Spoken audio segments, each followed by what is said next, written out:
Odd सतगुरु रामपाल जी परमेश्वर जी की जय हो।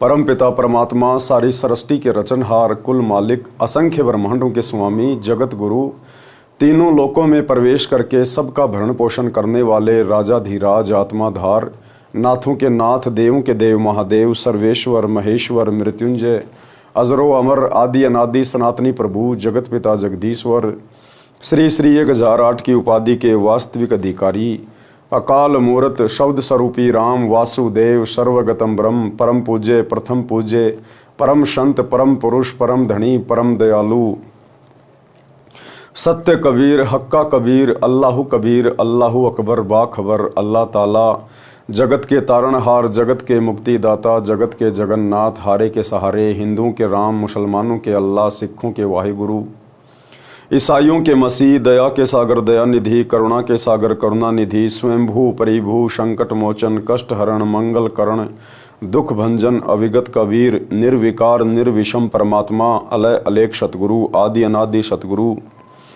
असली मर्यादा पुरुषोत्तम, असली राम, असली कृष्ण, असली घनश्याम, असली मुरारी, राजाओं के राजा, महाराजाओं के महाराजा, शहनशाहों के शहनशाह, सम्राटों के सम्राट, भगवानों के भगवान, अल्लाहों के अल्लाह, प्रभुओं के प्रभु, मसीहाओं के मसीह, सच्चे वाहिगुरु, बाबाओं के बाबा, पीरों के पीर, सेठों के सेठ, जगत सेठ, सावड़सा सेठ, सर्वगुण संपन्न, अनंत कोटि कलाओं के स्वामी, अनंत कोटि ब्रह्मांडों के नायक, योगियों में महायोगी, ध्यानियों में महाध्यानी, सिद्धों में परम सिद्ध, ज्ञानियों में तत्वज्ञानी, ब्रह्म ज्ञानी, महाज्ञानी, परम ज्ञानी, सर्वश्रेष्ठ ज्ञानी, विज्ञानी, युवा कबीर, समरथ कबीर, असमवात, अमित ओझा, सच्चे रहनुमा, करीम अल्लाह, सुभान अल्लाह, दुनिया के अंतिम पैगंबर, 8 सितंबर 1951 से गांव धनाना, जिला सोनीपत, हरियाणा, भारतवर्ष की पावन भूमि पे प्रकट रियल कल की भगवान श्री नारायण साकार हरि, श्री बाबा साहेब नूर अनंत परमात्मा,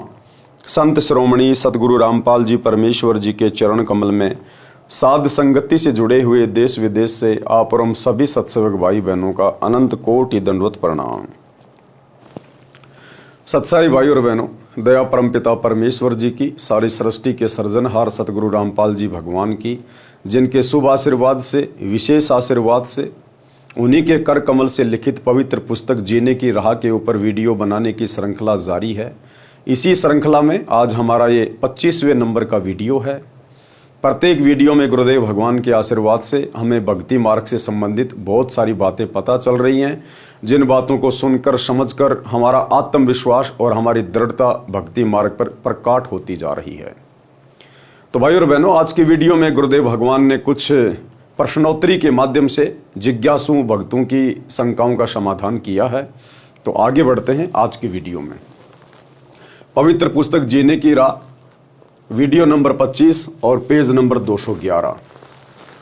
गुरु बिन मोक्ष नहीं, यानी भक्ति मार्ग में, अध्यात्म में सच्चे गुरु की शरण में आए बिना, आजीवन मर्यादा में रहकर भक्ति किए बिना मोक्ष संभव नहीं हो सकता। तो किसी ने प्रश्न किया, प्रश्न, क्या गुरु के बिना भक्ति नहीं कर सकते? उत्तर दिया गुरुदेव भगवान ने, भक्ति कर सकते हैं परंतु व्यर्थ प्रयत्न रहेगा। गुरु के बिना भक्ति करना व्यर्थ प्रयत्न क्यों होता है? जिस प्रकार आपसे कोई बच्चा कहे, क्या स्कूल जाए बिना पढ़ाई नहीं हो सकती? क्या स्कूल जाए बिना कोई शिक्षित नहीं हो सकता? तो आप कहोगे शिक्षित हो सकता है परंतु व्यर्थ प्रयत्न होगा। आप घर बैठकर पढ़ाई पढ़ सकते हैं, कई भाषाओं के जानकार हो सकते हैं, परंतु स्कूल गए बिना आपको डिग्री नहीं मिलेगी, आपको सर्टिफिकेट नहीं मिलेगा, आपको सरकारी नौकरी नहीं मिलेगी। इसी प्रकार गुरु धारण किए बिना जो व्यक्ति भक्ति करते हैं वो भक्ति कर सकते हैं, जैसा दान पुण्य वो करेंगे उसका प्रतिफल अवश्य मिल जाएगा, परंतु 84 लाख योनियां और नरक का कष्ट भोगने से वो आत्मा नहीं बच सकती। इसलिए अध्यात्म में गुरु बनाना अति आवश्यक है, और वो भी सच्चा गुरु बनाना अति आवश्यक है। सच्चे गुरु के बिना भी बात नहीं बनेगी। नकली गुरुओं की भक्ति करने से भी भक्ति करना व्यर्थ प्रयत्न होगा। और वर्तमान में इस पूरे विश्व में, इस पूरी पृथ्वी पर एकमात्र सच्चा गुरु, सच्चा सतगुरु केवल सतगुरु रामपाल जी हैं। इनके अलावा चाहे आप किसी भी आचार्य, शंकराचार्य, महामंडलेश्वर या डायरेक्ट ब्रह्मा विष्णु महेश की पूजा पाठ क्यों ना करें, वो आपका व्यर्थ प्रयत्न होगा।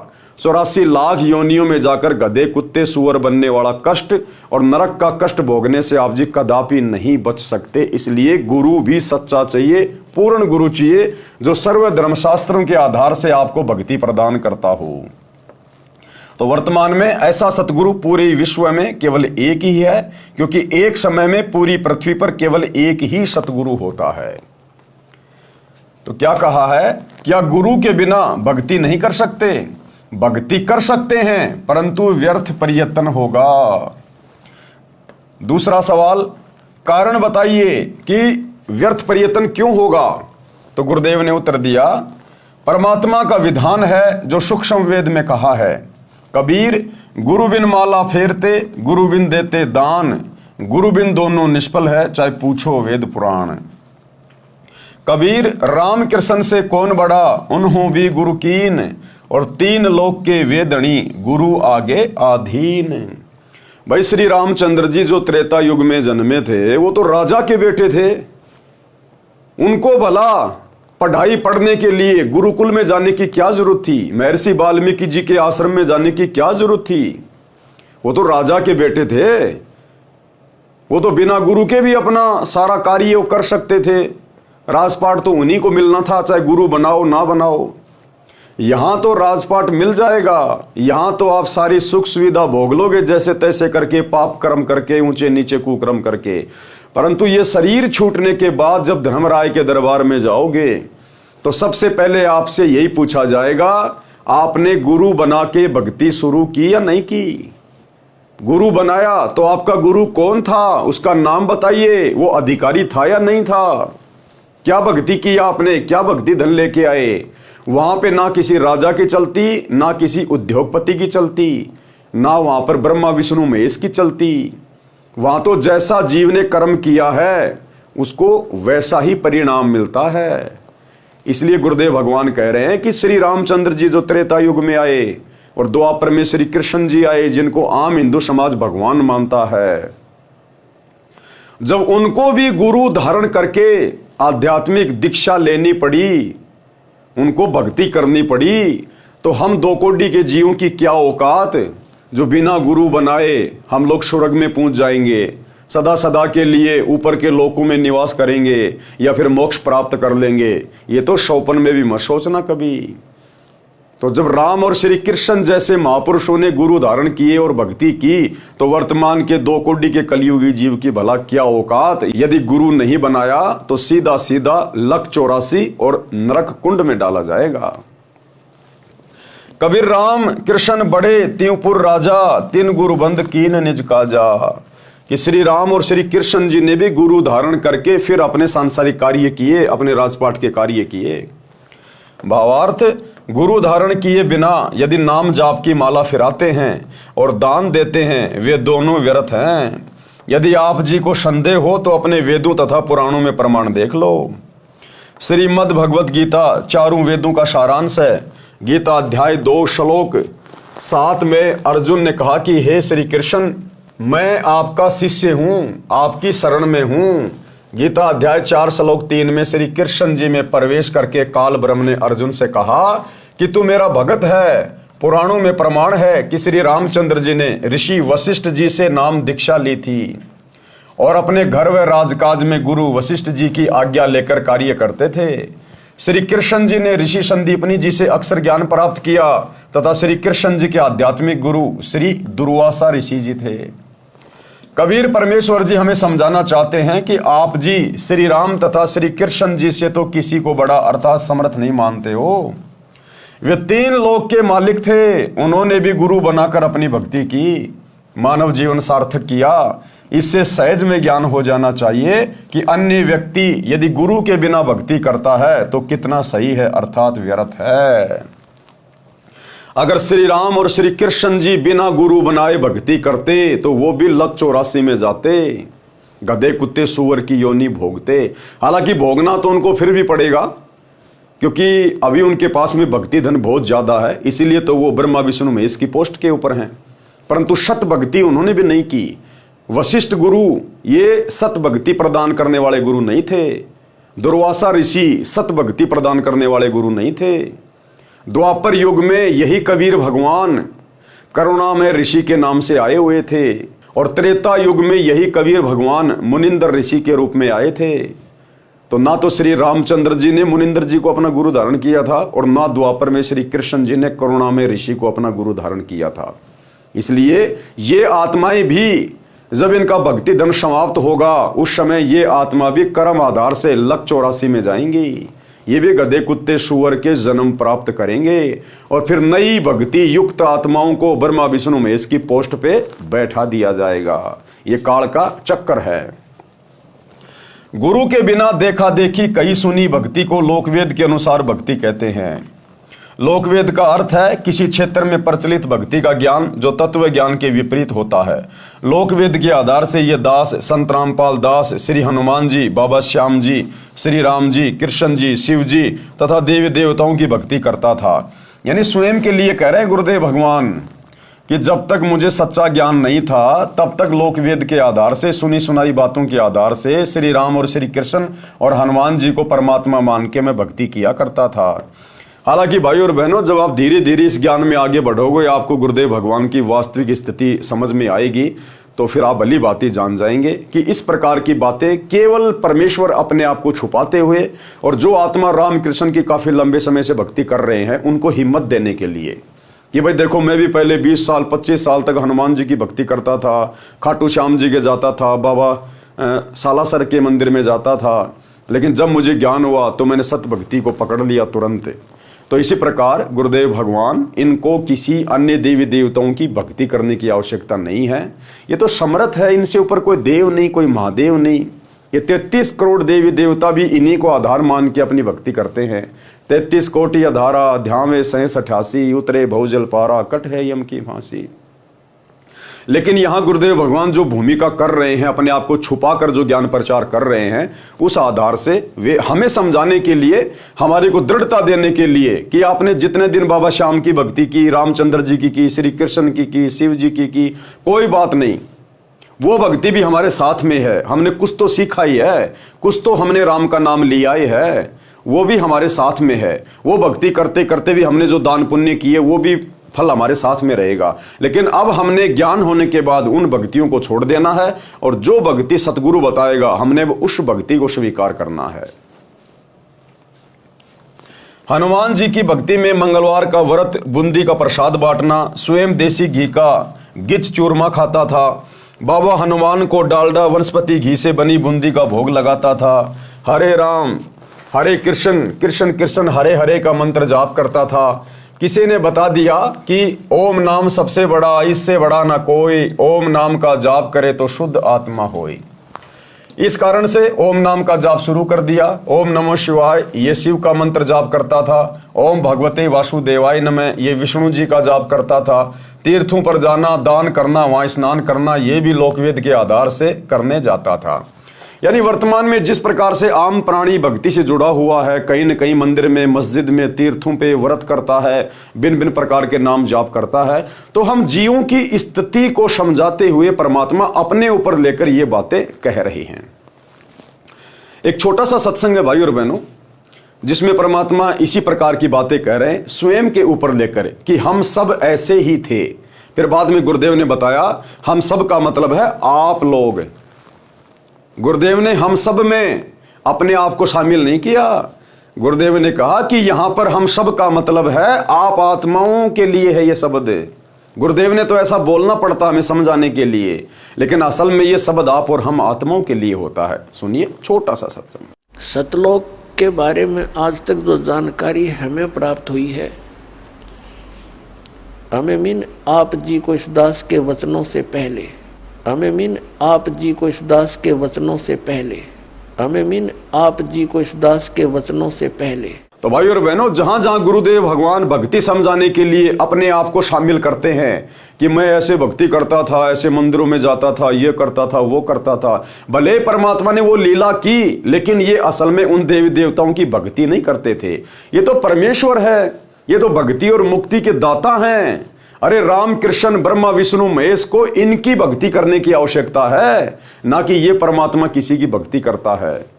तो भाई और बहनों, ये ज्ञान आधार से जैसे जैसे हम भक्ति मार्ग पे आगे बढ़ेंगे, हमें सतगुरुदेव भगवान की स्थिति समझ में आती चली जाएगी।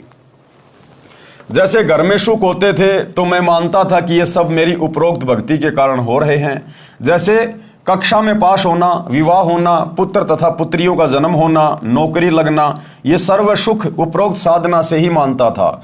कबीर परमेश्वर जी ने सूक्ष्म वेद में कहा है, कबीर पीछे लागया जाऊं था मैं लोक वेद के साथ, और रास्ते में सतगुरु मिले दीपक दीन्या हाथ। भावार्थ है कि साधक लोकवेद अर्थात दंत कथा के आधार से भक्ति कर रहा था, उस शास्त्र विरुद्ध साधना के मार्ग पर चल रहा था। रास्ते में अर्थात भक्ति मार्ग में एक दिन तत्वदर्शी संत मिल गए।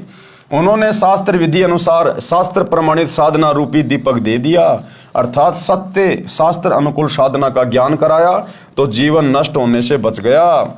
सतगुरु द्वारा बताए तत्व ज्ञान की रोशनी में पता चला कि मैं गलत भक्ति कर रहा था। श्रीमद् भगवद गीता अध्याय 16 श्लोक 23 व 24 में कहा है कि शास्त्र विधि को त्याग कर जो साधक मनमाना आचरण करते हैं उनको न तो सुख होता है, न सिद्धि प्राप्त होती है, और न ही गति अर्थात मोक्ष की प्राप्ति होती है, अर्थात व्यर्थ साधना है। फिर गीता अध्याय 16 श्लोक 24 में कहा है कि अर्जुन, इससे तेरे लिए कर्तव्य और अकर्तव्य की व्यवस्था में शास्त्र ही प्रमाण है। क्या कहा ब्रह्म ने अर्जुन से कि अर्जुन, कौन सी भक्ति करनी चाहिए, किस भक्ति के करने से परमेश्वर की प्राप्ति होगी, मोक्ष की प्राप्ति होगी।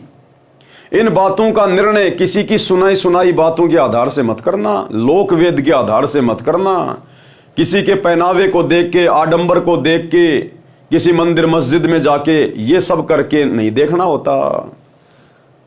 भक्ति क्या सही है क्या गलत है, भक्ति के आधार हैं शास्त्र, और सबसे पुरातन शास्त्र हैं चारों वेद और श्रीमद् भगवद गीता। कहते हैं इन शास्त्रों के आधार पर आपने भक्ति का निर्णय करना है कि मैं कौन सी भक्ति करूं, सही भक्ति क्या होगी, उसकी विधि क्या है।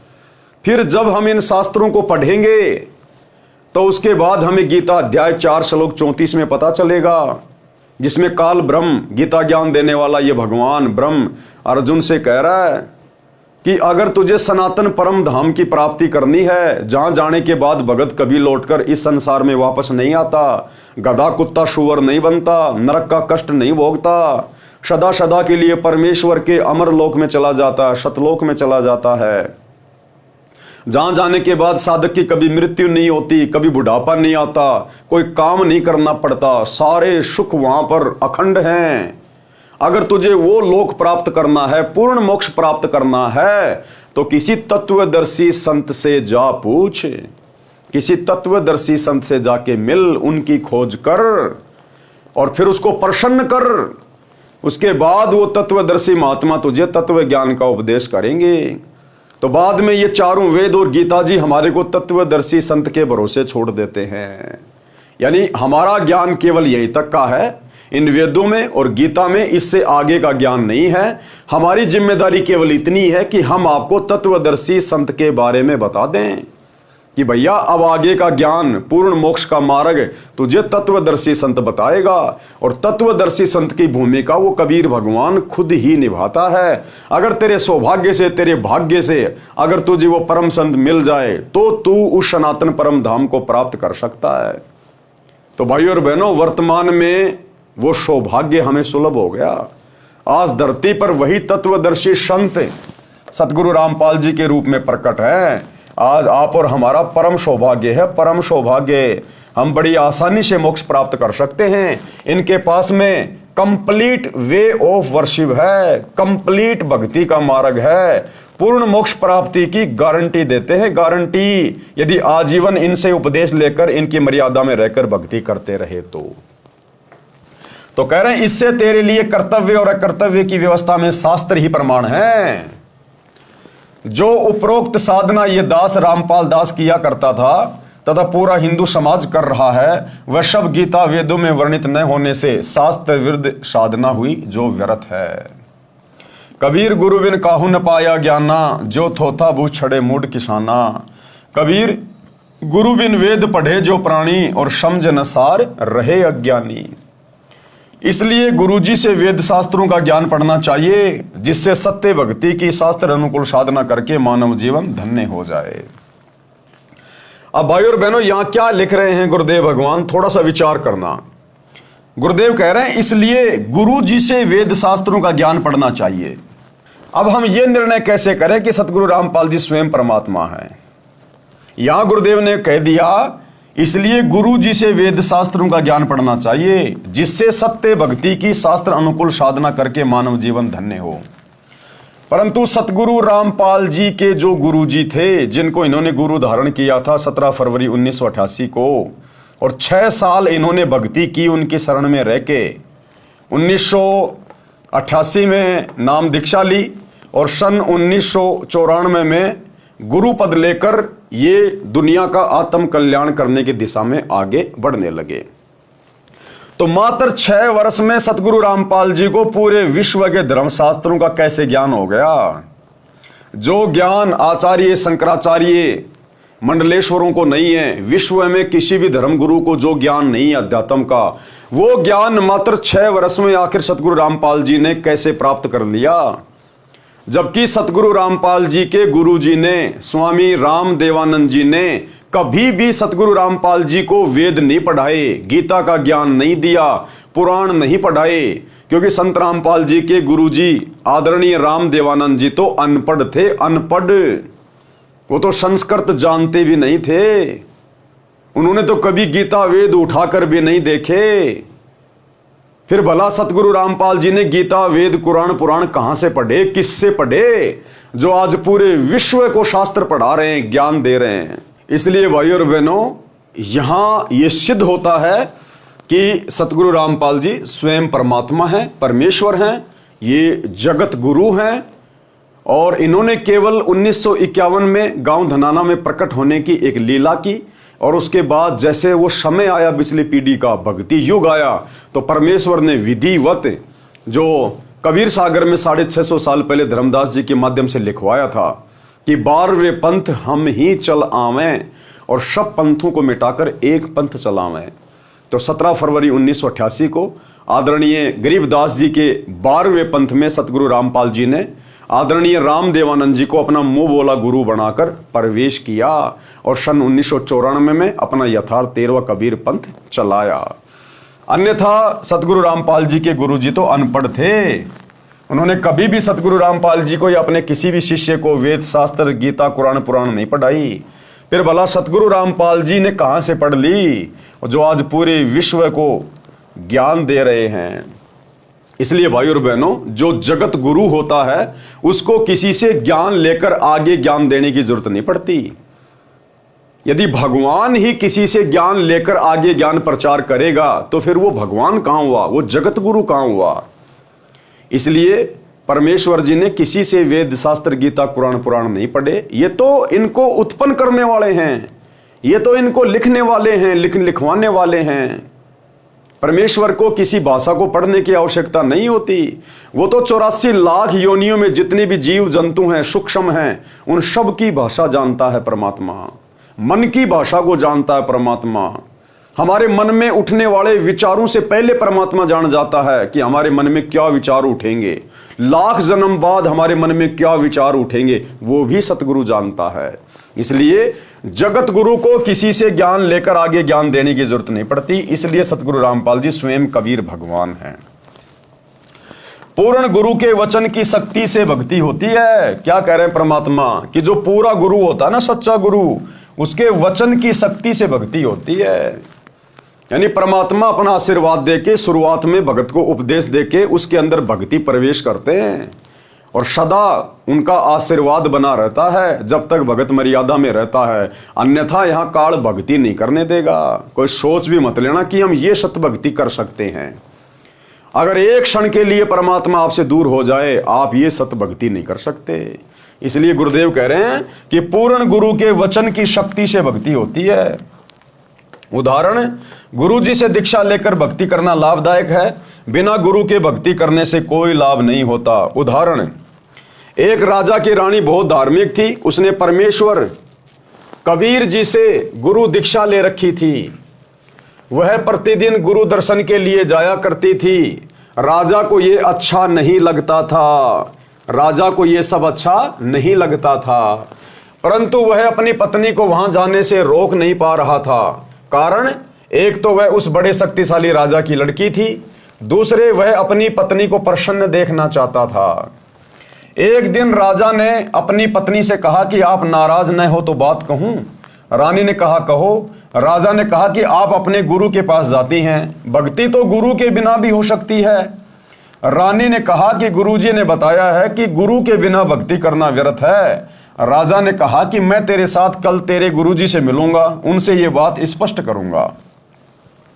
राजा ने संत जी से प्रश्न किया कि आप जनता को मूर्ख बना रहे हो कि गुरु बिन भक्ति नहीं होती, क्यों भक्ति सफल नहीं होती?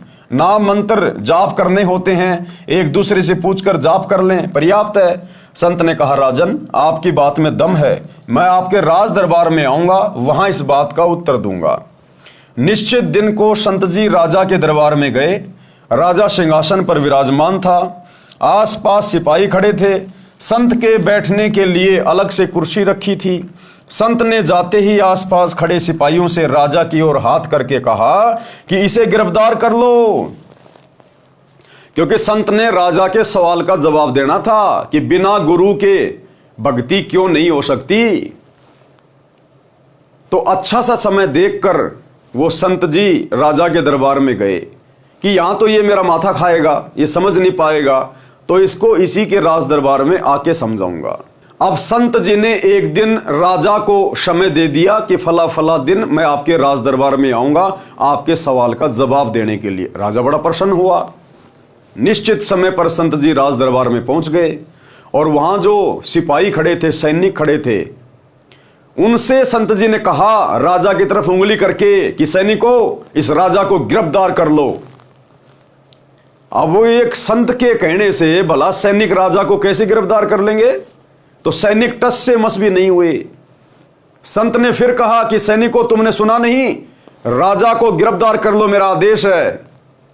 उसके बावजूद भी वो सैनिक टस से मस नहीं हुए।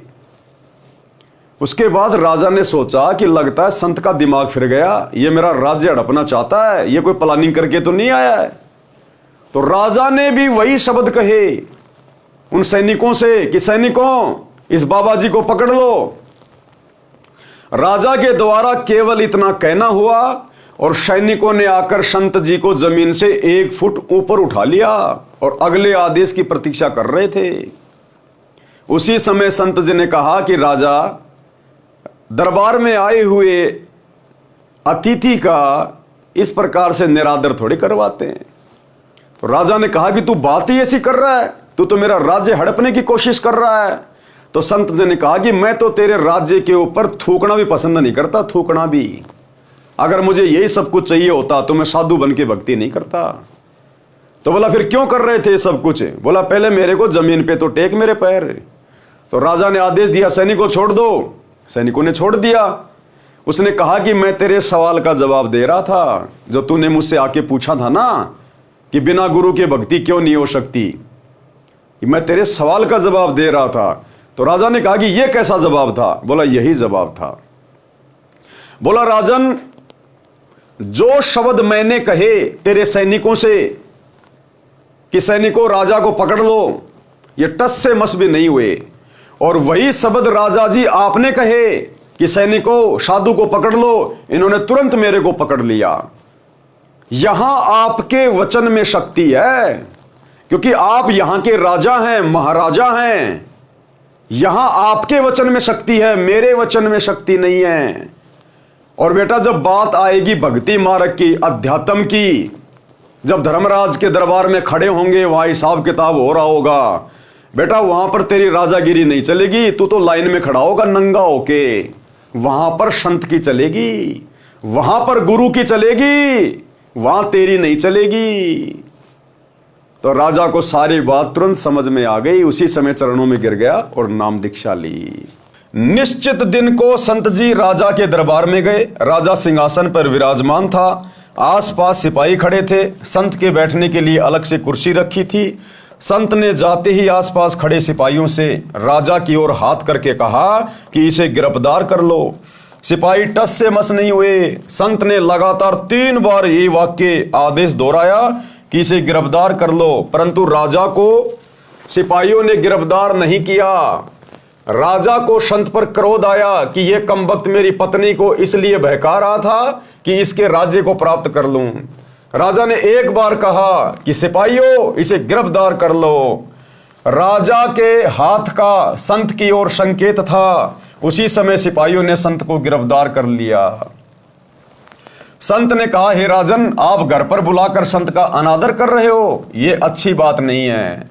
राजा ने कहा, आप ये क्या बकवास कर रहे थे, मुझे गिरफ्तार करने का आदेश दे रहे थे। संत ने कहा, मैं आपके उस प्रश्न का उत्तर दे रहा था कि गुरु से दीक्षा लेकर भक्ति करना क्यों लाभदायक है। मुझे छुड़ाओ तो मैं आपको उत्तर दूं।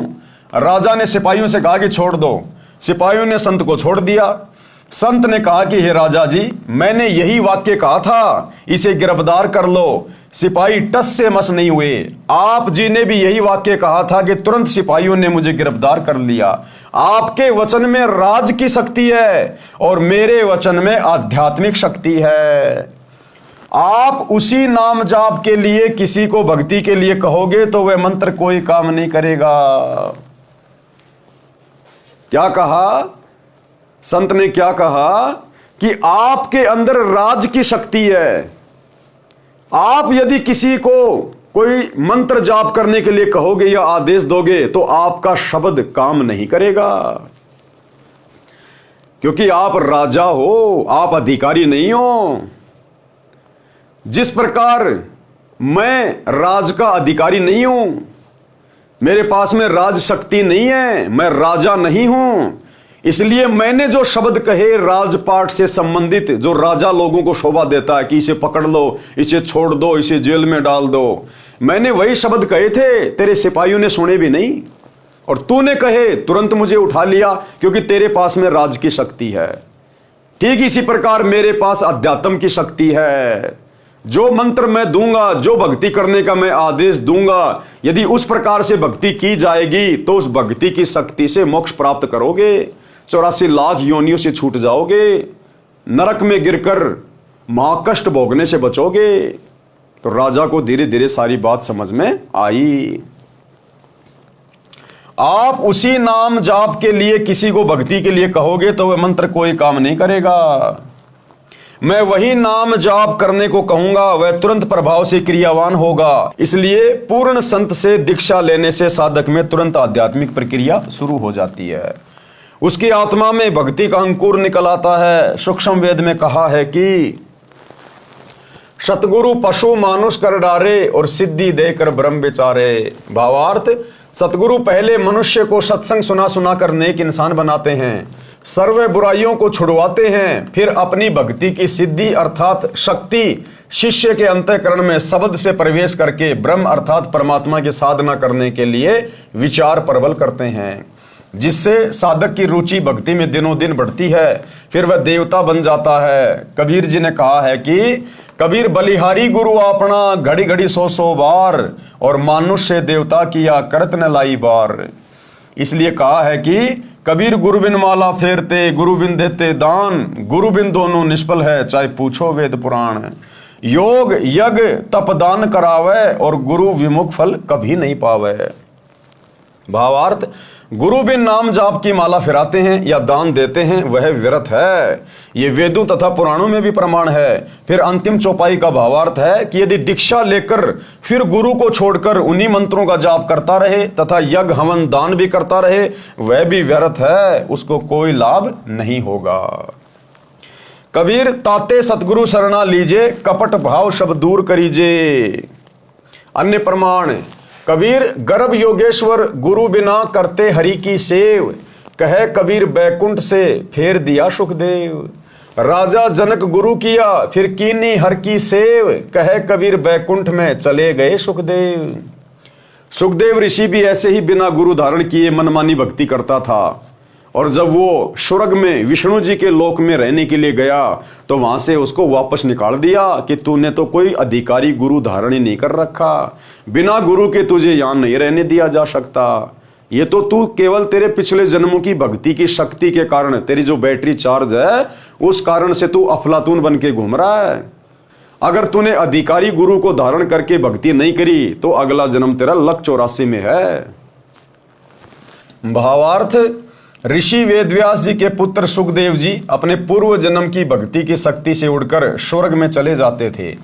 एक दिन वे श्री विष्णु जी के लोक में बने स्वर्ग में प्रवेश करने लगे।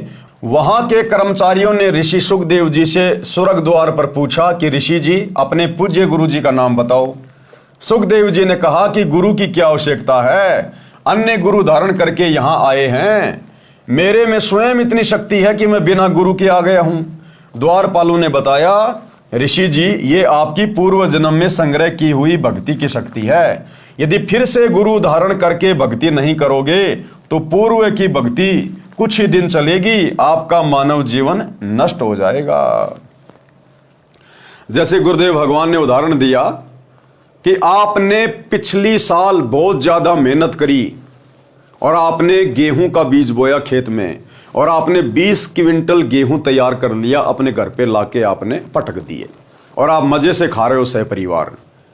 अब की बार आप जी गेहूं की फसल बीज नहीं रहे और आप कह रहे हो नहीं नहीं मेरे घर में किस चीज की कमी है, मेरे पे तो खूब अनाज पड़ा हुआ है, मैं तो ठाट बाट से खाऊंगा।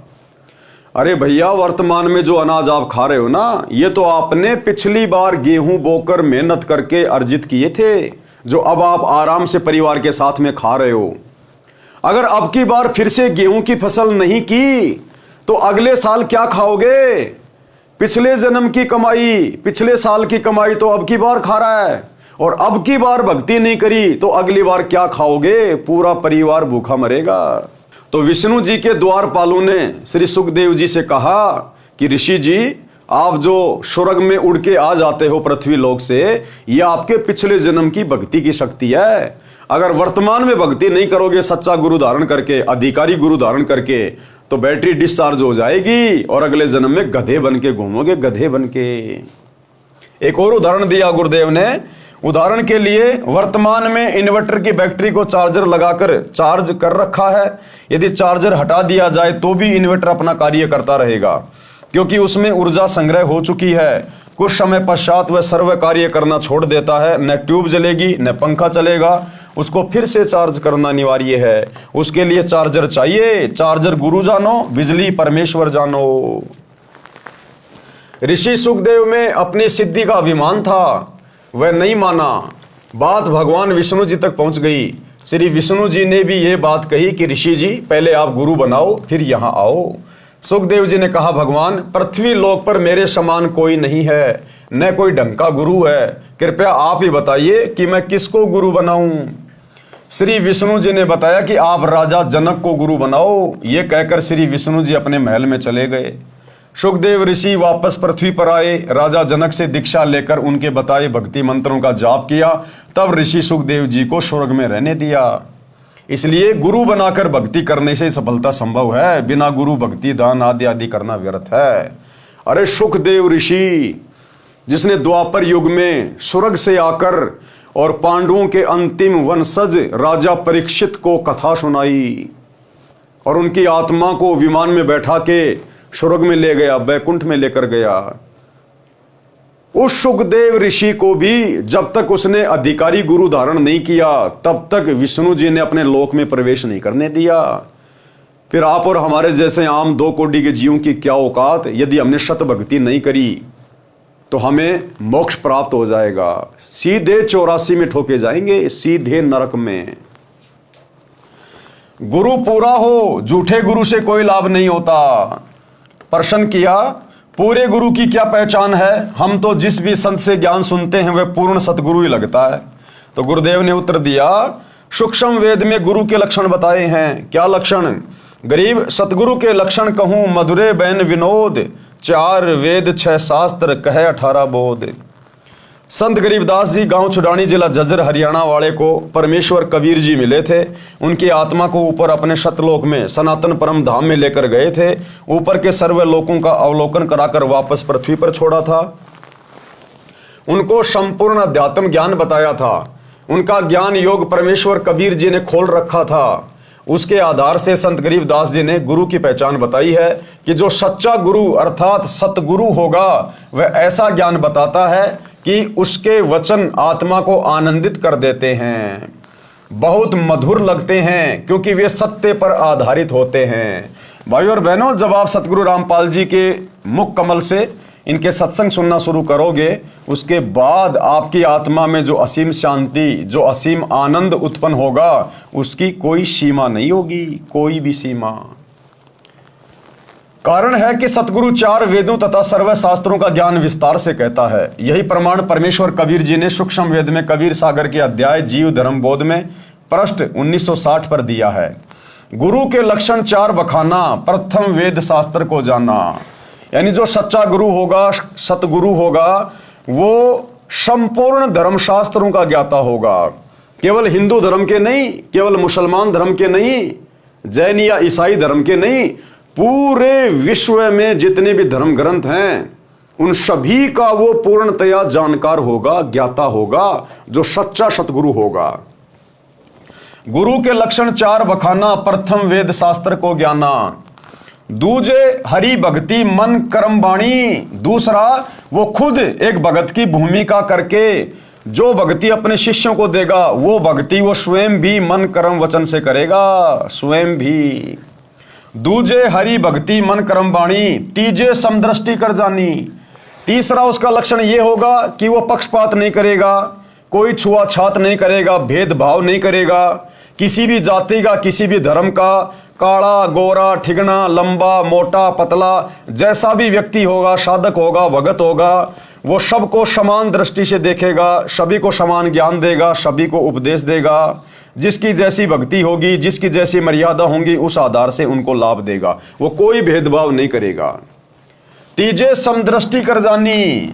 चौथे वेद विधि सब कर्मा। और चौथा लक्षण क्या होगा? वो जो भी भक्ति बताएगा धर्मशास्त्रों के आधार से बताएगा, अपना मनमाना आचरण किसी के ऊपर नहीं थोपेगा। वो जो भी भक्ति क्रिया बताएगा उसको शास्त्रों से प्रमाणित करेगा। चौथे वेद विधि सब कर्मा, ये 4 गुरु गुण जानो मर्मा। सरलार्थ कबीर परमेश्वर जी ने कहा है कि जो सच्चा गुरु होगा उसके 4 मुख्य लक्षण होते हैं। नंबर 1, सब वेद तथा शास्त्रों को वह ठीक से जानता है। नंबर 2, दूसरे वह स्वयं भी भक्ति मन कर्म वचन से करता है, अर्थात उसकी कथनी और करनी में कोई अंतर नहीं होता। नंबर 3, तीसरा लक्षण यह है कि वह सर्व अनुयायियों से समान व्यवहार करता है, भेदभाव नहीं रखता। चौथा लक्षण यह है कि वह सर्व भक्ति कर्म वेदों, 4 वेद जो सभी जानते हैं, ऋग्वेद, यजुर्वेद, सामवेद, अथर्ववेद तथा 5वां वेद सूक्ष्म वेद है, इन सर्व वेदों के अनुसार करता और करवाता है। तो भाई ऐसा सतगुरु, ऐसा गुरु आज इस पूरी पृथ्वी पर, बल्कि 21 ब्रह्मांड में सतगुरु रामपाल जी के अलावा दूसरा कोई नहीं है। ढूंढने से भी नहीं मिलेगा भाई, चाहे कितनी बड़ी बैटरी लेके निकल लेना, आपको ढूंढने से भी नहीं मिलेगा, ढूंढने से भी इनके अलावा। वेदों यानी 4 वेदों, ऋग्वेद, यजुर्वेद, सामवेद तथा अथर्ववेद में केवल ओम यह एक नाम है जाप करने का। प्रमाण यजुर्वेद अध्याय 40 मंत्र 15 तथा 17 में। मंत्र 15 में कहा है कि ओम नाम का सुमरण कार्य करते करते करो, विशेष तड़प के साथ करो, मनुष्य जीवन का परम कर्तव्य मानकर सुमरण करो। ओम का जाप मृत्यु पर्यंत करने से इतना अमरत्व प्राप्त हो जाएगा जितना ओम के सुमरण से होता है। यजुर्वेद अध्याय 40 मंत्र 15 में कहा है। अब ये ओम मंत्र है इस काल का, ज्योति निरंजन का, 21 ब्रह्मांड के स्वामी का, इस ब्रह्म का। और ओम नाम का यदि आपने विधिवत जाप किया, वो भी अधिकारी गुरु से नाम लेकर, तो आप कहां जाओगे मृत्यु उपरांत? उसके ब्रह्म लोक में जाओगे जहां पर वो ब्रह्म रहता है, काल रहता है। और गीता अध्याय 8 श्लोक 16 में फिर उसने कहा है कि ब्रह्म लोक पर्यंत सर्व जीव पुनरावर्ती में हैं। कि जो ओम नाम का जाप करके मेरे ब्रह्मलोक में आ जाता है ना, वो यहां स्वर्ग की बजाय अधिक समय तक आनंद उठाता है। लेकिन जब उसकी बैटरी डिस्चार्ज होगी, उसके पुण्य खत्म होंगे, उसके बाद उसको भी नीचे जाना पड़ेगा, नरक भी भोगना पड़ेगा। 84 लाख योनियों में गधे कुत्ते सूअर के जन्म भी भोगने पड़ेंगे। पूर्ण मोक्ष नहीं है, स्थायी मोक्ष नहीं है, मात्र ओम नाम के जाप से। यजुर्वेद अध्याय 40 मंत्र 17 में वेद ज्ञान दाता ब्रह्म ही है। कहा है कि जो पूर्ण परमात्मा है वह तो परोक्ष यानी छुपा है, यानी अव्यक्त है, वह सबकी दृष्टि में नहीं आता। जिस प्रकार एक पेड़ को पोषण पेड़ की जड़ों से मिलता है, लेकिन वो जड़ें दिखाई नहीं देती हैं, वो जमीन के अंदर रहती है, जो पूरे वृक्ष को पोषण देती है।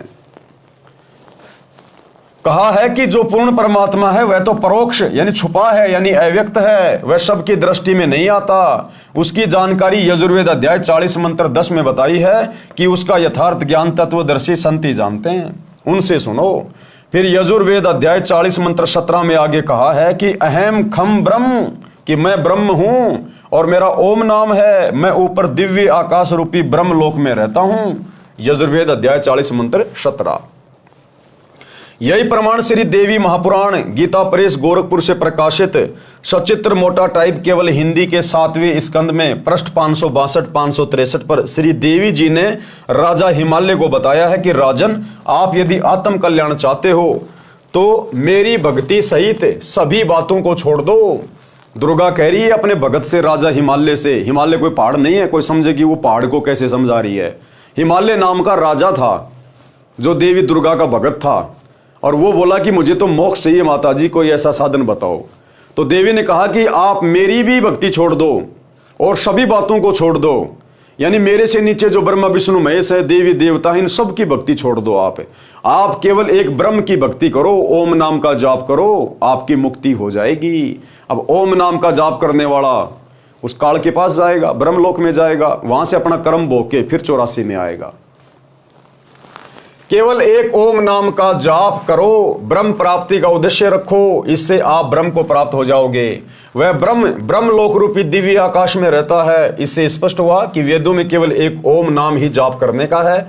श्रीमद् भागवत गीता जो वेदों का सारांश है, उसमें अध्याय 8 श्लोक 13 में कहा है, ओम इति एक अक्षरम ब्रह्म व्यवहारण माम अनुस्मरण ये प्रयाति तजन देहम शयाति परमाम गतिम।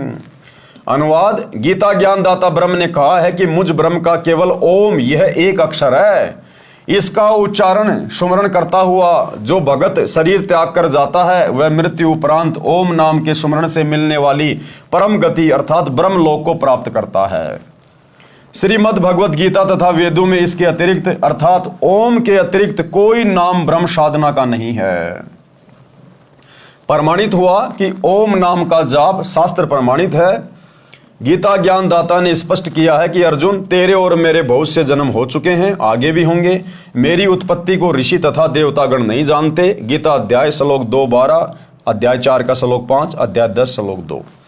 इससे सिद्ध हुआ कि गीता ज्ञानदाता ब्रह्म नाशवान है तथा जन्मता मरता है। इसके पुजारी भी जन्म मरण के चक्कर में ही रहेंगे। इसलिए गीता अध्याय 8 श्लोक 16 में कहा कि ब्रह्म लोक में गए साधक भी पुनर्जन्म में रहते हैं। इसलिए गीता ज्ञानदाता ने गीता अध्याय 18 श्लोक 62 में कहा है कि हे भारत, तू सर्व भाव से उस परमेश्वर की शरण में जा। फिर गीता अध्याय 18 श्लोक 62 में कहा है कि तू सर्व भाव से उस परमेश्वर की शरण में जा, यानी अपने से अन्य किसी और की तरफ संकेत कर रहा है कि तू सर्व भाव से उस परमेश्वर की शरण में जा, जिसकी शरण में जाने के बाद साधक लौटकर संसार में वापस नहीं आता। इसलिए गीता ज्ञानदाता ने यानी ब्रह्म ने गीता अध्याय 18 श्लोक 62 में कहा है कि हे भारत, तू सर्व भाव से उस परमेश्वर की शरण में जा, उस परमेश्वर की कृपा से ही तू परम शांति तथा सनातन परम धाम अर्थात सत्य लोक को प्राप्त होगा। तो यहां पर भाइयों और बहनों बहुत ही विचारणीय विषय है। लोग गीता ज्ञानदाता चाहे श्री कृष्ण को मानते हैं, चाहे श्री विष्णु जी को मानते हैं, चाहे इस काल को मानते हैं। वैसे तो गुरुदेव ने स्पष्ट कर दिया कि इस ब्रह्म ने यानी काल ने श्री कृष्ण जी में भूत की तरह प्रवेश करके पूरा गीता का ज्ञान बोला। लेकिन चलो कोई बात नहीं, जो व्यक्ति कहता कि श्री कृष्ण जी ने गीता का ज्ञान दिया है और श्री कृष्ण जी की भक्ति कर रहा है, तो गीता अध्याय 18 श्लोक 62 उन भाई बहनों को विचार करना चाहिए। तुम्हारा श्री कृष्ण भगवान हाथ खड़े कर रहा है कि अर्जुन, पूर्ण मोक्ष प्राप्त करवाना मेरे बस की बात नहीं है, तू उस परमेश्वर की शरण में जा। यानी अपने से अन्य किसी और की शरण में जाने के लिए कह रहा है। तो श्री कृष्ण जी कहां पे परमात्मा हुआ, कहां पूर्ण भगवान हुआ, जो अपने से अन्य किसी और की शरण में जाने को अर्जुन को कह रहा है कि अगर तुझे परम धाम चाहिए, सतलोक जाना है, पूर्ण मोक्ष प्राप्त करना है, तो तू सर्वभाव से उस परमेश्वर की शरण में जा। यदि कोई मानता है कि श्री विष्णु जी ने गीता का ज्ञान दिया है, तो भैया गीता अध्याय 18 श्लोक 62 में आपके विष्णु ने भी हाथ खड़े कर दिए कि तू सर्वभाव से उस परमेश्वर की शरण में जा। और गीता ज्ञान देने वाला ये काल है, ये ब्रह्म है, और ये वैसे हाथ खड़े कर रहा है कि तू उस परमेश्वर की शरण में जा। हे भारत, तू सर्वभाव से उस परमेश्वर की शरण में जा। उस परमेश्वर की कृपा से ही तू परम शांति तथा सनातन परम धाम अर्थात सतलोक को प्राप्त होगा। तो भैया वो परमेश्वर, वो परमात्मा, ये सतगुरु रामपाल जी भगवान हैं, जो आज हमें उस परम धाम में ले जाने के लिए अपनी सत भक्ति देने के लिए आए हैं। तो ये है वो परमेश्वर जिसके विषय में ब्रह्म कह रहा है। फिर गीता अध्याय 15 श्लोक 4 में गीता ज्ञानदाता ने कहा है कि जब तत्वदर्शी संत से तत्व ज्ञान प्राप्त हो जाए, उसके बताए अनुसार साधना करके उसके पश्चात परमेश्वर के उस परम पद की खोज करनी चाहिए, जहां जाने के पश्चात साधक फिर लौटकर संसार में कभी नहीं आते। केवल उस परमेश्वर की पूजा करो। गीता अध्याय 7 श्लोक 29 में गीता ज्ञानदाता ने कहा है, जरा मरण मोक्षाय माम आश्रित यतंती ये तत् ब्रह्म विदु कर्तशनम अध्यात्म कर्म च अखिलम। भावार्थ, गीता ज्ञानदाता ने बताया है कि जो मेरे बताए ज्ञान पर आश्रित होकर अर्थात मेरे कहे अनुसार तत्वदर्शी संतों से तत्व ज्ञान जान लेते हैं, जो जरा अर्थात व्यर्धावस्था तथा मृत्यु के कष्ट से मोक्ष प्राप्त करने के लिए प्रयत्न करते हैं, संसार की किसी कीमती वस्तु की इच्छा भक्ति के प्रतिफल में नहीं करते हैं, वे तत् ब्रह्म विदु उस ब्रह्म को, संपूर्ण अध्यात्म को और सर्व कर्मों को जानते हैं। इसीलिए तो गुरु जी कहते हैं कि जब लग भक्ति सह कामना तब लग निष्फल सेव, कहे कबीर वे क्यों मिले निष्कामी निज देव। कि आप मेरी भक्ति भी कर रहे हो, उपदेश भी ले लिया, और आपके अंदर सांसारिक इच्छाएं उमड़ उमड़ के जागृत हो रही हैं कि गुरु जी एक प्लाट बन जाए, गुरु जी बेटा नौकरी लग जाए, गुरु जी छोरा इंटरव्यू में पास हो जाए, गुरु जी मेरे पोता हो जाए, मेरे दोहती हो जाए, दोहता हो जाए। तो गुरु जी कह रहे हैं जब तक भक्ति सह कामना, यानी भक्ति भी कर रहे हो और मन में तुम्हारे कामना भी है, इच्छा भी है इस काल के लोक की, यहां की वस्तुओं की, तब लग निष्फल से, तब तक तुम्हारी भक्ति बेकार है। और कहे कबीर वे क्यों मिले निष्कामी निज देव, वो तो निष्काम भक्ति से प्राप्त होता है। तो काल भी यही बोल रहा है कि जब वो तत्वदर्शी संत आपको प्राप्त हो जाए, उसकी भक्ति मिल जाए, उसके बाद संसार की किसी कीमती वस्तु की इच्छा भक्ति के प्रतिफल में जो नहीं करते हैं, और जो केवल बुढ़ापे के और मृत्यु के कष्ट से बचने के लिए भक्ति करते हैं कि भगवान दोबारा से कभी ये मनुष्य जन्म ना मिले, 84 में ना जाएं, हमें तो मोक्ष प्रदान कर दो, कहते हैं वही आत्माएं भक्ति कर पाएंगी, वही आत्माएं मोक्ष प्राप्त कर पाएंगी। अर्जुन ने गीता अध्याय 8 श्लोक 1 में पूछा कि तत्ब्रह्म क्या है। इसका उत्तर गीता ज्ञानदाता ने गीता अध्याय 8 के श्लोक 3 में दिया है। कहा है कि वह परम अक्षर ब्रह्म है। कौन? परम अक्षर ब्रह्म, सतलोक का राजा, ये कबीर भगवान। गीता अध्याय 8 श्लोक 5 तथा 7 में तो गीता ज्ञानदाता ने अपनी भक्ति करने को कहा है और विश्वास दिलाया है कि मेरी भक्ति से मुझे प्राप्त होगा, मेरी भक्ति से जन्म मरण कर्म चक्कर बना रहेगा, युद्ध भी करना पड़ेगा, परम शांति नहीं हो सकती। कौन कह रहा है? काल कह रहा है। फिर गीता ज्ञानदाता ने तुरंत गीता अध्याय 8 श्लोक 8, 9, 10 में कहा है कि तत् ब्रह्म अर्थात परम अक्षर ब्रह्म की भक्ति करने वाला उस सच्चिदानंद घन ब्रह्म अर्थात मेरे से दूसरे दिव्य परमेश्वर को प्राप्त होगा। इसी प्रकार परम अक्षर ब्रह्म की महिमा गीता अध्याय 15 श्लोक 17 में बताई है। गीता अध्याय 15 श्लोक 16 में 2 पुरुष बताए हैं। एक क्षर पुरुष, ये गीता ज्ञानदाता है जिसका 21 ब्रह्मांड का क्षेत्र है, ये गीता ज्ञानदाता ब्रह्म है। दूसरा अक्षर पुरुष बताया है जिसका 7 संग ब्रह्मांड का क्षेत्र है, ये दोनों नाशवान बताए हैं अर्थात इनकी भी जन्म और मृत्यु होती है, इनके लोकों में सर्व जीव भी नाशवान बताए हैं। गीता अध्याय 15 श्लोक 17 में बताया है कि उत्तम पुरुष है तू अन्य, यानी इन दोनों से उत्तम भगवान तो कोई अन्य ही है। उत्तम पुरुष है तू अन्य परमात्मा इति उदाहरत है, जिसको परमात्मा कहते हैं, भगवान कहते हैं। ये लोग त्रिरम अवश्य विवर्ती अवय ईश्वर।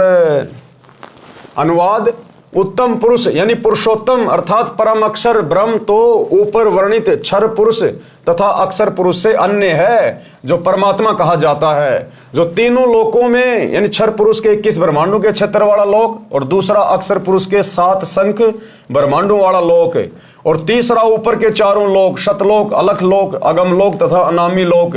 इस प्रकार बने तीनों लोकों में प्रवेश करके सबका धारण पोषण करता है, वह वास्तव में अविनाशी परमेश्वर है। गीता अध्याय 17 श्लोक 23 में इस परम अक्षर ब्रह्म की प्राप्ति के मंत्र बताए हैं। ओम तत् सत इति निर्देश ब्रह्मण त्रिविध समर्थ, यानी उस पूर्ण परमात्मा की प्राप्ति के सुमरण करने के ये 3 मंत्र हैं, ओम, तत् और सत। ओम तो सीधा सीधा है, ये तत् सांकेतिक है। सतगुरु रामपाल जी बताएंगे कि वो तत् क्या है। ये तत् तो केवल संकेत है। इस तत् में 2 मंत्र हैं जो केवल सतगुरु रामपाल जी देते हैं, और सत इसके अंदर 3 मंत्र हैं जिसको सारनाम कहा जाता है, जो केवल सतगुरु रामपाल जी के पास उपलब्ध है, विश्व में और किसी के पास नहीं है। ओम तत् सत इति निर्देश ब्रह्मण त्रिविध समर्थ ब्राह्मणा तेन वेदा यज्ञा च विहिता पुरा। ब्रह्मण सच्चिदानंद घन ब्रह्म अर्थात परम अक्षर ब्रह्म की भक्ति की साधना के अर्थात परमेश्वर के उस परम पद को प्राप्त करने के मंत्र बताए हैं, जहां जाने के पश्चात भगत फिर लौटकर संसार में कभी नहीं आते, जहां परम शांति को प्राप्त होते हैं, जो सनातन परम धाम है। ओम ये ब्रह्म अर्थात क्षर पुरुष का मंत्र है जो प्रत्यक्ष है। दूसरा है तत्, ये अक्षर पुरुष का जाप मंत्र है, ये मंत्र सांकेतिक है। वास्तविक मंत्र सूक्ष्म वेद में बताया है, ये मंत्र दीक्षा के समय दीक्षार्थी को सार्वजनिक किया जाता है, अन्य को नहीं बताया जाता। और तीसरा है सत्य, यह परम अक्षर पुरुष की साधना का मंत्र है, यह भी सांकेतिक है, दीक्षार्थी को दीक्षा के समय बताया जाता है। यथार्थ मंत्र सूक्ष्म वेद में लिखा है, यही प्रमाण सामवेद के मंत्र संख्या 822 में भी है कि 3 नाम के जाप से पूर्ण मोक्ष प्राप्त होता है। संख्या नंबर 822 सामवेद उतारचिक अध्याय 3 खंड नंबर 5 श्लोक नंबर 8 संत रामपाल दास द्वारा भाषा भाषे। तो ये वो मंत्र है भाइयों और बहनों। अब दास को तो इतना संस्कृत आती नहीं है, आप जी देख लेना। यहाँ परमात्मा ने इस मंत्र में लिखे गए प्रत्येक शब्द का हिंदी में अनुवाद किया है, और यहाँ फिर गुरुदेव भगवान ने उसका शब्दार्थ किया है, और यहाँ इसका भावार्थ किया है।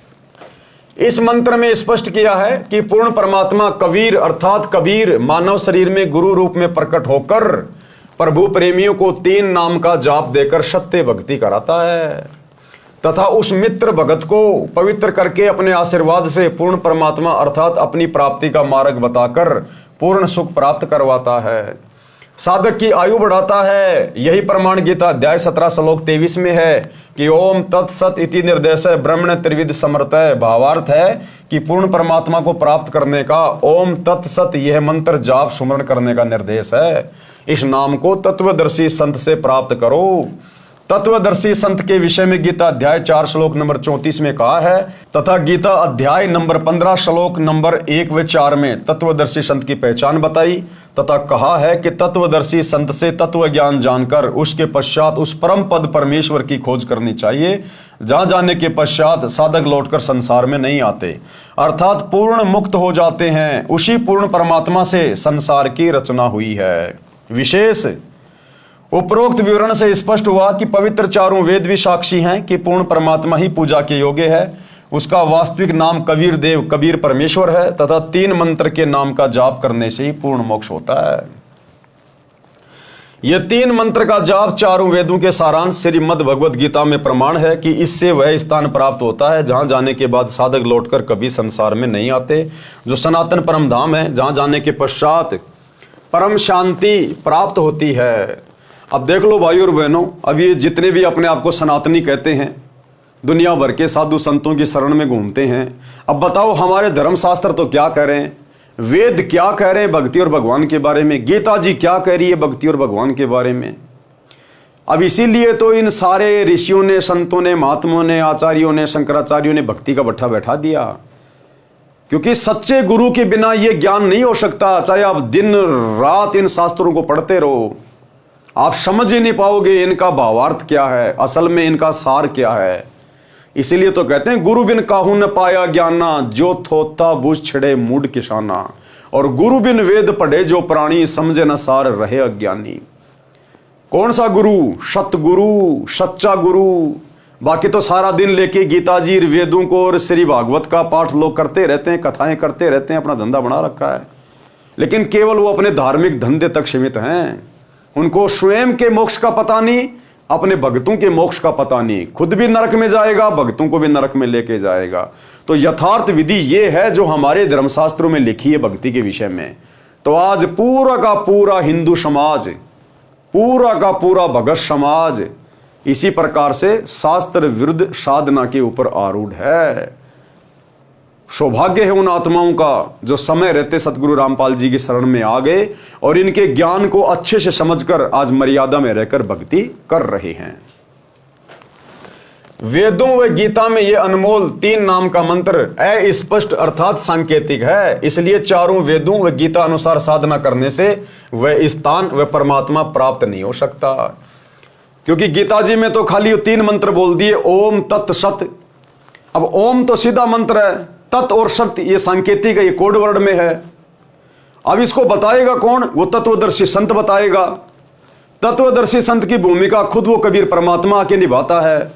तो भैया गीता और चारों वेदों में भी पूर्ण परमात्मा की प्राप्ति का मूल ज्ञान नहीं है।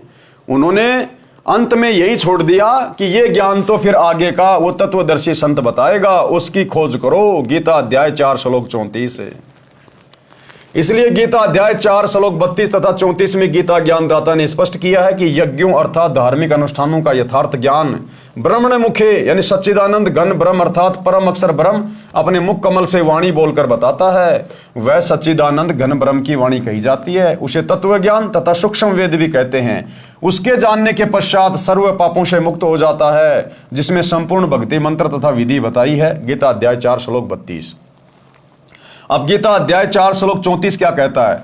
उस तत्व ज्ञान को तो तत्वदर्शी संतों के पास जाकर समझ। उनको दंडोत प्रणाम करने से, कपट छोड़कर नम्रता पूर्वक प्रश्न करने से वे परमात्म तत्व को भली भांति जानने वाले ज्ञानी महात्मा तुझे तत्व ज्ञान का उपदेश करेंगे। तो भाई ये है वो तत्वदर्शी संत वर्तमान में। ये स्वयं ही परमेश्वर है, स्वयं ही परमात्मा है, स्वयं ही तत्वदर्शी संत की भूमिका करता है, स्वयं ही सतगुरु है। सजनों, वह तत्वदर्शी संत ये दास रामपाल दास है। वह तत्व ज्ञान मेरे पास है, मेरे अतिरिक्त वर्तमान में किसी के पास नहीं है। विश्व में लगभग 7 अरब मानव आबादी है। इन अरबों मनुष्यों में मेरे अतिरिक्त कोई इस ज्ञान को जानने वाला नहीं है। अगर कोई जानने वाला होता तो ये भेद जो इन्हीं धर्मशास्त्रों से सतगुरु रामपाल जी ने खोल के रख दिया, ये वेद अन्य धर्मगुरु भी बताते। लेकिन कोई भी धर्मगुरु और उसका ज्ञान हमारे चारों वेदों से मेल नहीं खाता, गीता जी से मेल नहीं खाता। अर्थात सब के सब केवल मनमाने आचरण पर लगे हुए थे काल प्रेरणा से। गीता अध्याय 7 श्लोक 12 से 15 तक तो गीता ज्ञानदाता ने तीनों गुणों रजगुण ब्रह्मा जी, सतगुण विष्णु जी तथा तमगुण शिव जी की भक्ति करने वाले साधकों को, राक्षस स्वभाव को धारण किए हुए मनुष्यों में नीच दूषित कर्म करने वाले मूर्ख मेरी भक्ति भी नहीं करते। यानी गीता का ज्ञान देने वाले काल ने, ब्रह्म ने गीता अध्याय 7 श्लोक 12 से 15 में तीनों गुणों की भक्ति करने वाले यानी ब्रह्मा विष्णु महेश की भक्ति करने वाले, श्री राम की भक्ति करने वाले, श्री कृष्ण जी की भक्ति करने वाले, देवी देवताओं की भक्ति करने वालों को 4 गालियां निकाली हैं। 4 गालियां क्या कहा है कि राक्षस स्वभाव को धारण किए हुए और मनुष्यों में नीच दूषित कर्म करने वाले मूर्ख मेरी भक्ति भी नहीं करते। फिर गीता ज्ञानदाता ने गीता अध्याय 7 श्लोक 16 से 18 तक अपनी साधना करने वालों की स्थिति बताई है कि मेरी भक्ति 4 प्रकार के करते हैं: आरत, अर्थार्थी, जिज्ञासु और ज्ञानी। इनमें केवल ज्ञानी साधक श्रेष्ठ बताया, परंतु वह भी तत्व ज्ञान न होने के कारण मेरी वाली अर्थात ब्रह्म की अनुत्तम अर्थात घटिया गति में ही स्थिर रह गया। गीता अध्याय 7 श्लोक 19 में गीता ज्ञानदाता ने कहा है कि मेरी पूजा भी जन्म जन्मांतरों के अंत के जन्म में कोई ज्ञानी आत्मा ठीक से करता है। अन्यथा अन्य उपासना में ही लगे रहते हैं। ये बताने वाला महात्मा तो बहुत दुर्लभ है कि केवल वासुदेव अर्थात सर्वगतम ब्रह्म ही सब कुछ है। उसी की भक्ति करने से परम शांति प्राप्त होती है और उसी की भक्ति से सनातन परम धाम प्राप्त होता है। उसी की भक्ति से वह परम पद प्राप्त होता है जहां जाने के पश्चात साधक फिर लौटकर संसार में कभी नहीं आते। वह परम अक्षर ब्रह्म सर्व का उत्पत्ति करता है। वही संसार रूपी वृक्ष की मूल है जो तीनों लोकों में प्रवेश करके सबका धारण पोषण करता है। वही पाप नाशक है, वही पूर्ण मोक्षदायक है। उसी की भक्ति करनी चाहिए। तो आज हम किसकी भक्ति कर रहे हैं? उसी परमेश्वर की भक्ति कर रहे हैं। सतगुरु रामपाल जी की भक्ति कर रहे हैं। प्रिय पाठकों, वह तत्वदर्शी संत वर्तमान में यह दास रामपाल दास है। मेरे पास संपूर्ण वेद शास्त्रों का ज्ञान है। वासुदेव भगवान की भक्ति के संपूर्ण मंत्र हैं, क्योंकि ये स्वयं ही वासुदेव भगवान है। वासुदेव का मतलब होता है जिसका वास, जिसकी उपस्थिति सब जगह हो, उसको कहते हैं वासुदेव। जिसकी शक्ति, जिसकी ऊर्जा सर्व ब्रह्मांडों में हर जगह हो, उसको कहते हैं वासुदेव। और क्या करें गुरुदेव? मेरे पास संपूर्ण वेद शास्त्रों का ज्ञान है। और एक छोटा सा सत्संग गुरुदेव के मुख कमल से गुरुदेव कह रहे हैं, कोई ये ना समझना कि भाई सतगुरु रामपाल जी को तो केवल हिंदू धर्म में होने के कारण केवल हिंदू धर्म के शास्त्रों का ही ज्ञान है, खाली गीता का और वेदों का ही ज्ञान है। नहीं, गुरुदेव कह रहे हैं इस विश्व में जितने भी धर्मशास्त्र हैं उन सब का ज्ञान मेरे पास में है। सबका ज्ञान, केवल एक हिंदू धर्म का नहीं। पूरे विश्व में तकरीबन 300 के आसपास देश हैं पूरे विश्व में, और हर देश का एक भक्ति इतिहास है, हर देश का एक शास्त्र है। तो गुरुदेव कह रहे हैं पूरे विश्व के जितने भी धर्मशास्त्र हैं उन सब का ज्ञान केवल एकमात्र गुरुदेव के पास में है।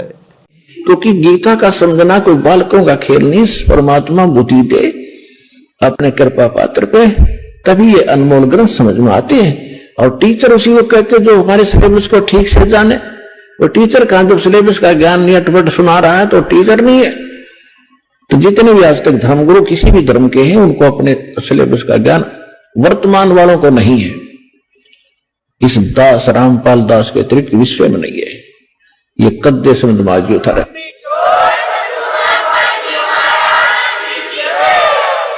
और दास को पूरे विश्व के जितने ग्रंथ है सबका जानकारी है, एक की नहीं। क्योंकि हमारा जन्म तो हिंदू धर्म में हुआ। केवल हिंदू धर्म के शब्द ग्रंथ नहीं, पूरे विश्व के जितने भी धर्म ग्रंथ हैं सबकी जानकारी दास को दी है कबीर भगवान ने, उस परमात्मा की।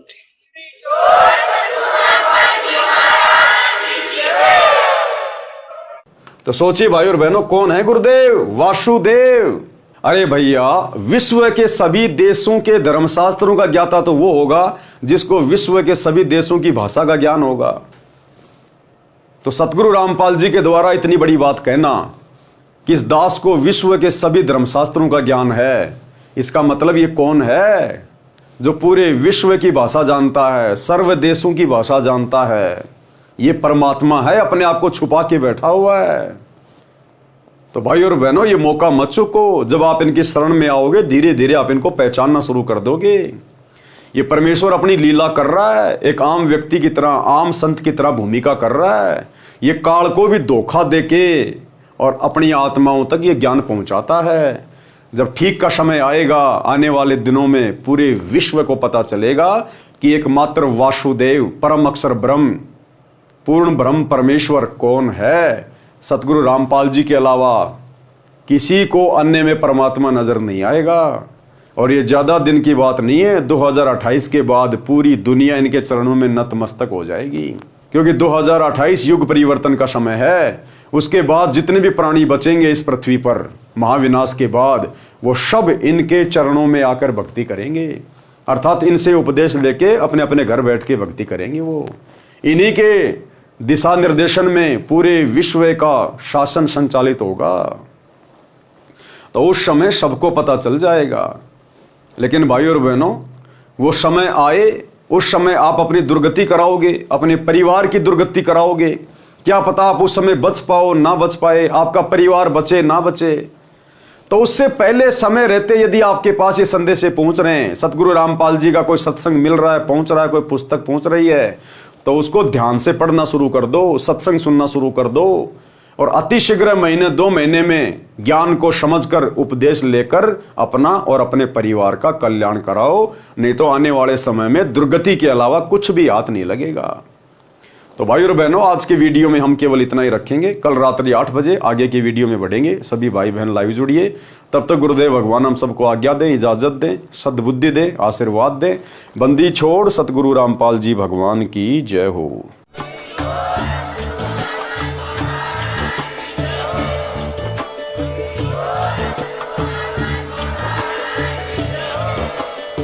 भाई जो गुरु बचन पे डट गे, कट गे फंद 84 के, कट गे फंद 84 के, कट गे फंद 84 के।